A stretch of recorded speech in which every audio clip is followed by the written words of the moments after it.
นางยีเสียงเกาะตอนที่หนึ่งเว้งหลงเว้งหนึ่งตีมีนำโกดกว่ากดมาจังไรจือว่าเว้งเมืองปั่นในเย้าในเว้งเมืองปั่นในมีน้ำหนองตีหนึ่งซ้ำมีวานต่ำงาหลงวานหนึ่งตีอันเขาใกล้กว่าหาปลาในน้ำหนองหลงนั่นอยู่กูเขาก็เปิดลองภายปกซ้อมเกาหลีภายเข้านำเงินคำเกาหลีเต้ๆแลเป็นอันตีลีอยู่เซอร์เต้ๆว่าในวันนั้นหนังเก่าจังมีโหนาตำงาก้อนหนึ่งแล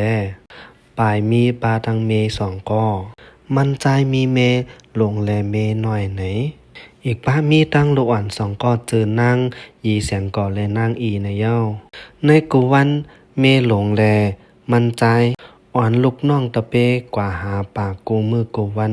อำถาดอำไว้เสปอกอีกป้านไหลเกี่ยวมนเสื้อจอมในสภาวะกันเป็นตำงาหาปูหาปากกูวันเต้ๆอยู่เย้าเพ็กสำวาไหลมานำตานหือก็ซ้ำมีเมหน่อยมันใจดีเกี่ยวกินอันลิบอันอ่ำซกแลมันก็จังลักกินปลาลิบกูวันเย้า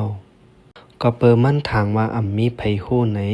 มันจองกะเฮ็ดไหนมาติ๊กๆเผอวันหนึ่งมาโหนาตำงา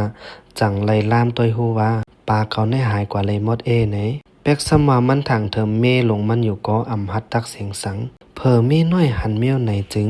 มันจังว่นไหลปริเยอันหนึ่งว่าแอบเตเป็นเมลงเฮ็ดโยไหนมันก็ลาติโผมันนางโยก้อยกาโผมันนางก็เตยุมครึ่งหนึ่งและอ่ำยุมครึ่งหนึ่งเส